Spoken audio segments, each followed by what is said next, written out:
Well, we're excited today to bring dealer authority to the Dealer Refresh reviews because we've been working together with them for how many years now?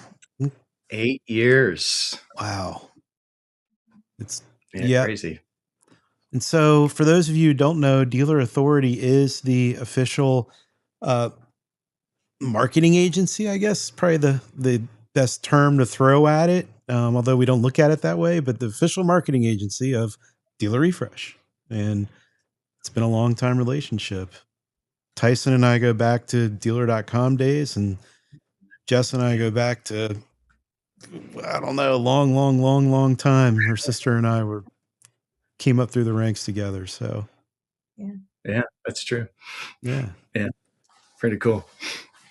Yeah, thanks for having us. We're excited to be here. We've obviously partnered for a while and love what you guys do and love to be a part of it.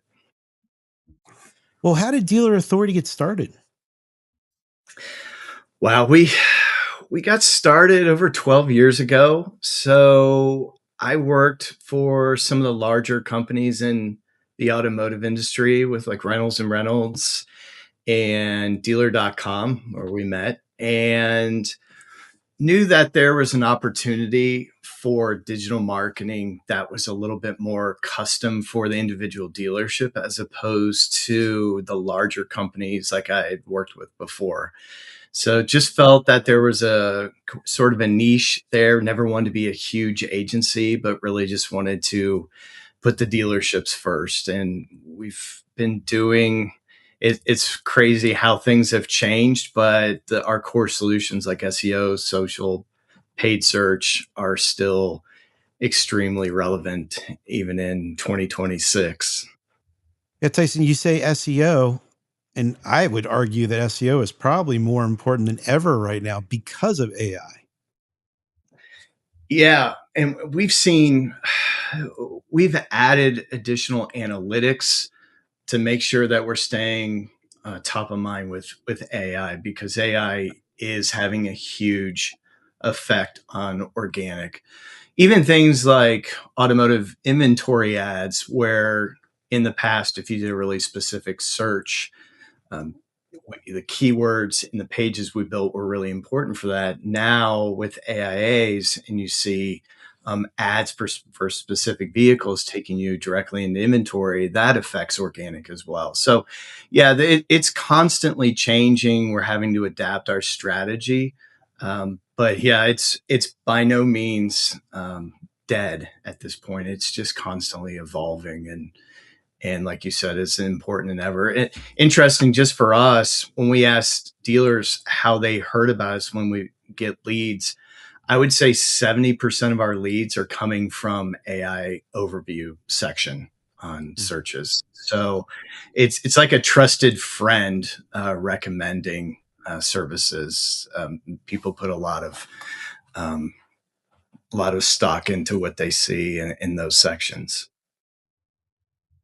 Makes sense. That's where the LLMs are scraping what ranks at the top of Google as well. So if you're not ranking, if you're not invested in SEO and you're not showing up in those traditional searches, then you're also not going to show up in the LLMs.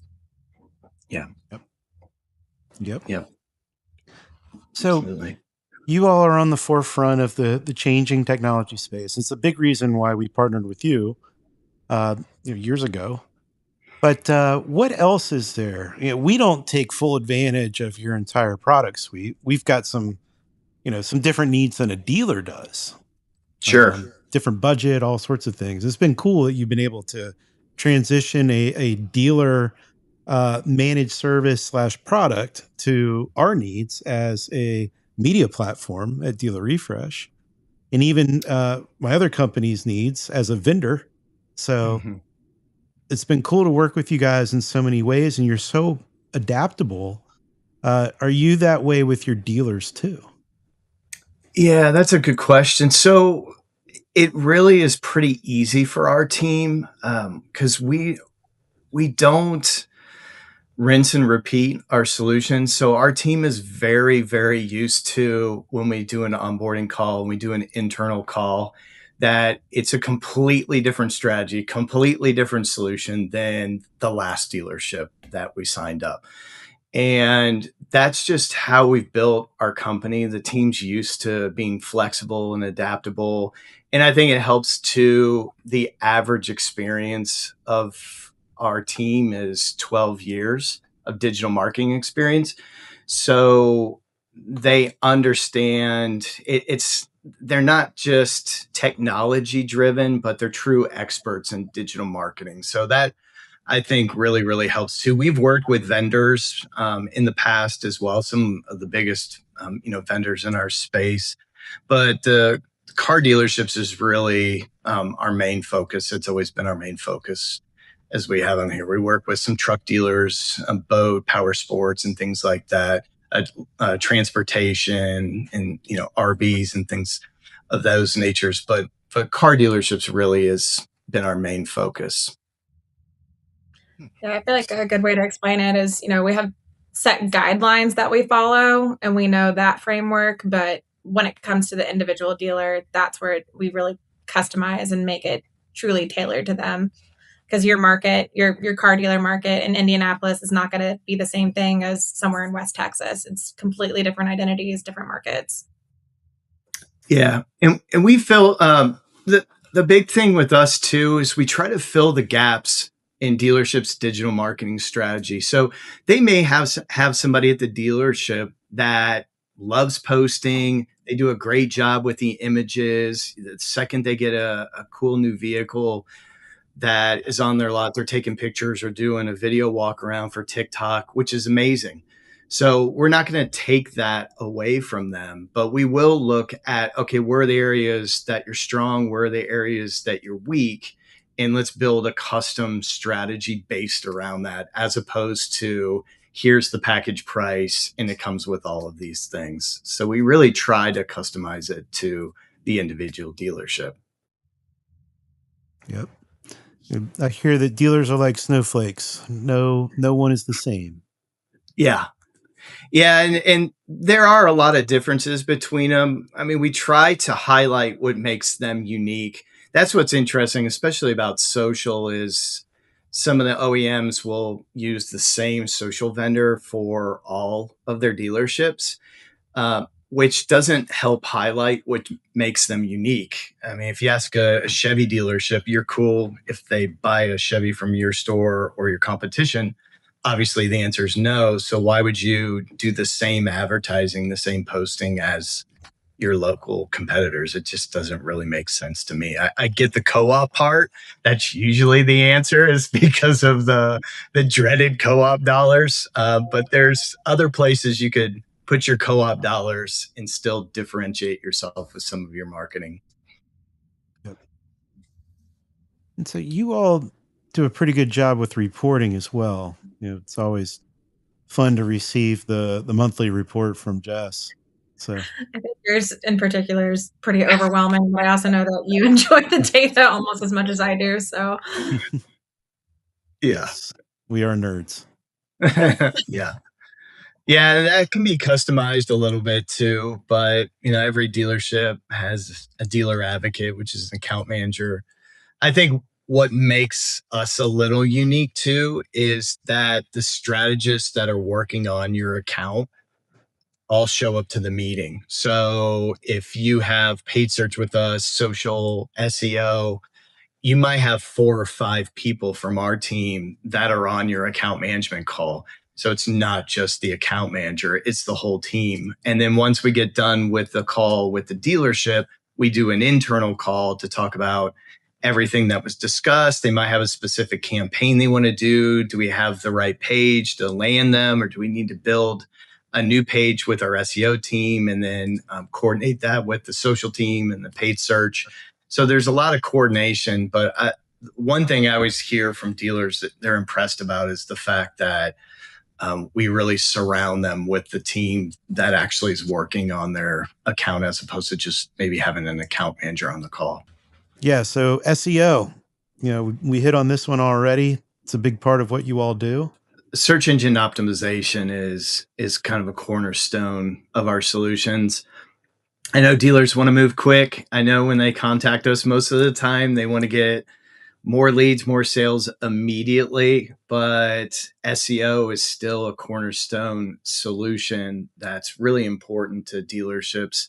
There's a lot of, SEO's got thrown around a lot over the years, and I feel like, no offense to the website companies tend to, they're really good at building content on their platform, but other things like off-site links, which are really difficult for larger companies to scale at, I feel like is really where we separate ourselves from the competition.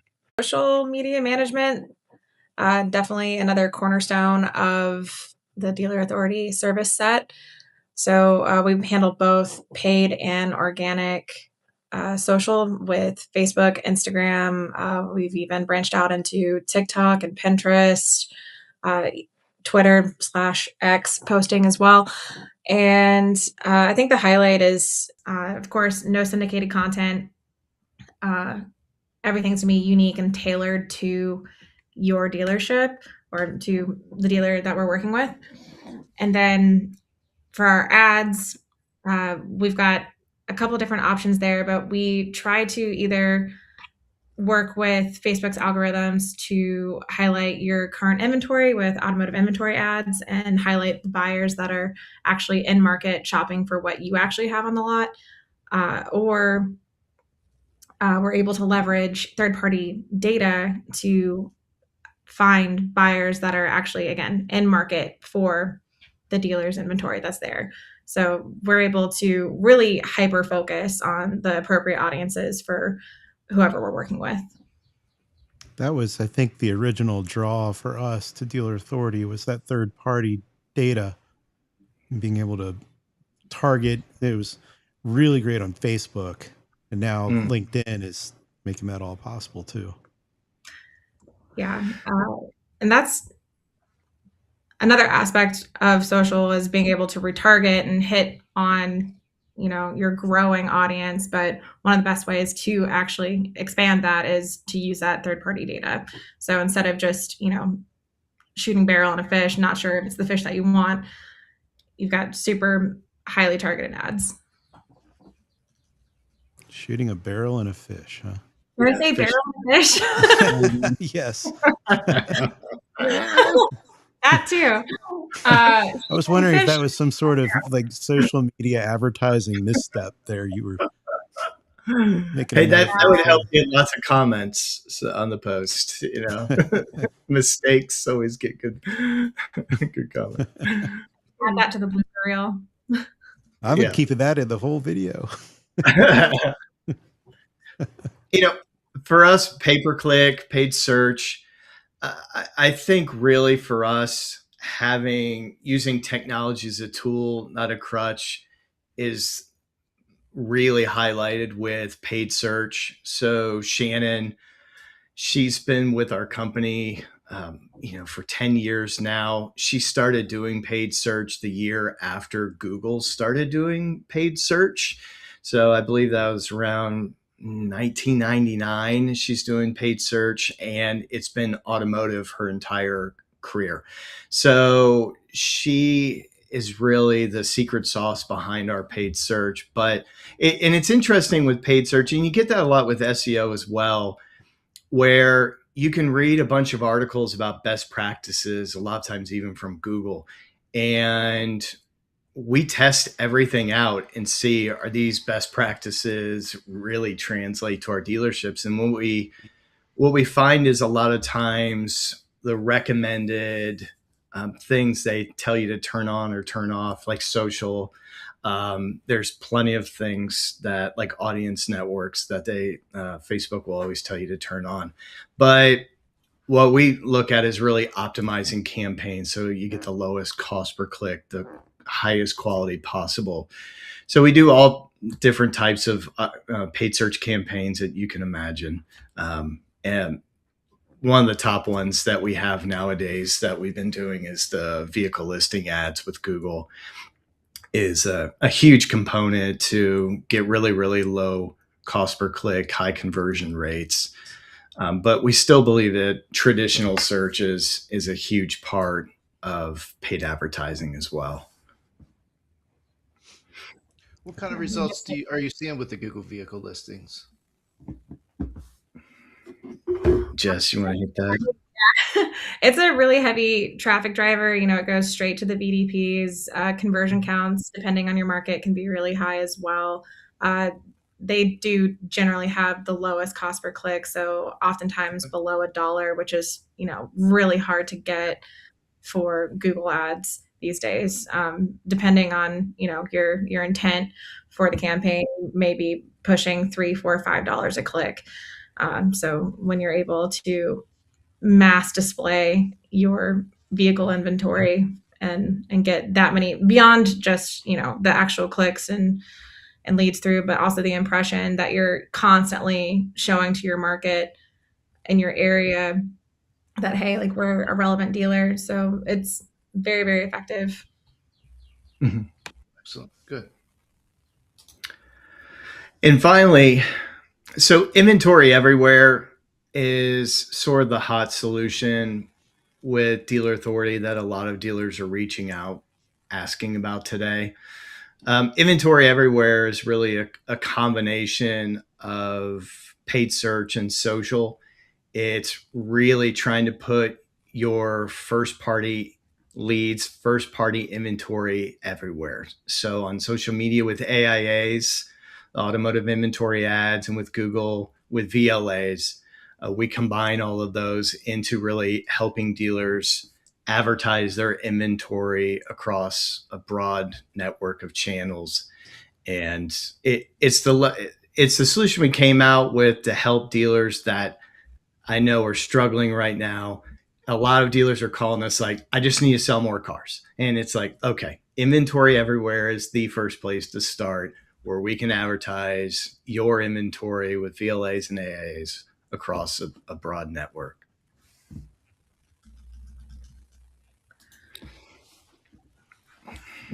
So what's really cool about this is that most of the platforms have ways to latch on to the intent of the shopper on each platform. AI is scary in that it knows everything about everyone pretty much all the time, but it really is very helpful in demonstrating and showcasing your inventory. It reaches people where they're already at. So when you're able to leverage this many different platforms, it's hard to be missed at that rate. So Facebook and TikTok in particular, and of course that Facebook, the whole metasphere, they have very data-driven algorithms that are that rival even third-party data. We're using it and we're testing it and measuring it against itself, and it's really powerful stuff. For TikTok, if it's a more rural community, it's really a great billboarding tool. Same with Pinterest. But if you actually are in a large metro area, it's also a lead driver as well. And what we've seen for Facebook, especially with placements in Marketplace, we're seeing 6 times the lead volume that we've ever seen for any other campaign on Meta. So it's the kind of thing that I don't like to get evangelical about digital marketing, but it's a kind of thing where if a dealer's not using it today, I can't even tell you how much they're missing out, like how much opportunity is being lost there. So, that's how I feel about that. Yeah, and the AIAs are good intro for especially solutions like TikTok and Pinterest, where a lot of dealers haven't really dabbled in it yet. It's a way to start advertising on there without creating a ton of video at the dealership level yourself and things like that. So it really are highly effective solutions. Yeah, and they all drive traffic to the VDPs. The quality of the traffic is measurable via GA4, and it stands. What I find interesting about Pinterest traffic in particular is that it seems to be shoppers that jump over from that platform are way more in the research phase. So you're getting them a bit earlier on. They tend to spend more time on site versus with TikTok or Meta. they're hopping on. They might spend a little bit less time, but they're more likely to convert and take action. So, once you're pulling them in from these different platforms and you're able to retarget in other areas, you might find that Pinterest shopper that hopped over and was investigating what you had 2-3 weeks ago, came back when they clicked on a Facebook ad, and then they submitted a lead and then, bought the car 2 days later. It also stands to reason those other sites have a little less attention span to them, especially TikTok. TikTok, yeah. Yeah. Or you're looking at reels on Instagram. You got 3 seconds. Right. 100%. 100%. But Pinterest, that's interesting. I hadn't thought of that. Yeah. Yeah. Makes sense. Yeah, it's been cool measuring all the different ways that these ads perform on the different platforms. And again, it's just very well rounded. Cool. Yeah. So like we were talking about earlier, the solutions are constantly changing, but we're always staying at the forefront. We're always looking at analytics of what's working, what's not, and making recommendations to our dealers. So we try, everything we do is month to month. So we try to keep it really flexible for the dealer, that, we say the month to month contracts are good for them, and it's good for us, because if we see things that are working or we need to make adjustments, we don't have to worry about recontracting and everything. We can just move to different areas and try different things. So our dealers, luckily, they love that about us. We're like, hey, let's try this out. Or we see this is getting ready, this type of campaign's getting ready to come out with Google. We'd love to try this out and test this. And you'd be one of the first dealers to do it. They eat that up. Yeah, I think on the next slide, it just highlights the fact that these are, again, VDP specific, automatically updates. So there's not much that the dealer has to do besides, sign the contract and we get things rolling.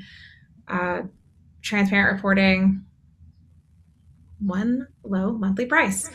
So, and that's something, there is budget that's included, or that has to be included when making these plans. And so we're able to mix and match the different platforms based off of what the dealer is comfortable, spending to deliver these ads. So, the full Mac Daddy selection of platforms might not be the right solution for everyone, but you can kind of pick and choose and, build your own bundle, if you will.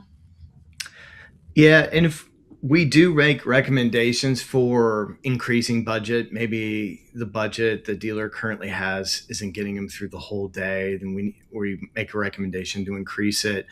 I think the positive to working with us is that we don't take a percentage. So if we make a recommendation, hey, we recommend you increase your social budget or your paid search budget by $1,000 a month, we're not taking a percentage of that. That $1,000 is complete pass through onto the platform we're going to do the advertising.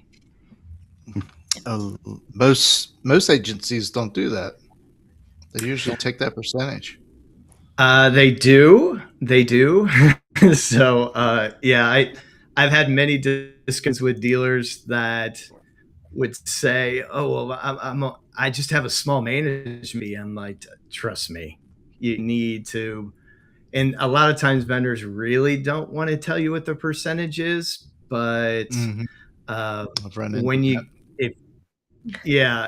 we had one dealer that put quite a bit of extra money behind a budget in a month, and they actually spent less money on advertising on that month because they said, well, it was because we had to add additional graphics and things like that. So we had to take a higher percentage. So them increasing their budget, actually, they spent less money than they did the month before. I think that was about the last straw to get them to sign up with us. I just took a big note here for when we put this up in the forums to point out in the forum thread, no percentage taken.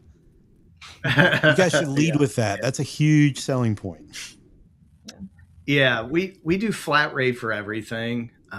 It's just the way we've always done business. I think something that's also extremely unique with our company is we haven't in the 12 plus years we've been in business, we've never done a price increase on our clients ever on products. So and we have quite a few clients that have been with us for 12 years, and they're still paying the exact same price as they were 12 years ago for the solutions that they signed up with us. Wow. Yeah, that's saying a lot in this day and age. Yeah. It's just the way, we've always done business. I always say we try to make it as easy as possible to work with us. And just coming from a background where I was in sales in the past, I always knew the tough parts were setup fees and long-term contracts and price increases and things like that. So we try to eliminate as many barriers as possible to working with us. Nice. Well, we appreciate you guys and your relationship over the years. It's been a lot of fun, and working on the vendor side is always fun for us too, because like you said, we get to dabble a little bit more in LinkedIn and some areas with different third-party data that we don't as much with working with dealerships. So we enjoy it. It's a lot of fun. Yeah. So are you taking more vendors on as clients? We're always open to it. We usually have a couple vendors at a time we work with.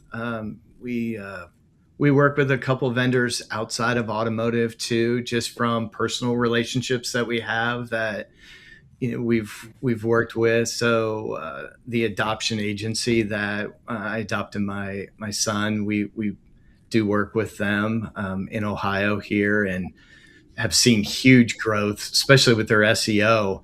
They don't have large budgets and things like that, but from an organic standpoint, it's dramatically increased since we started working with them.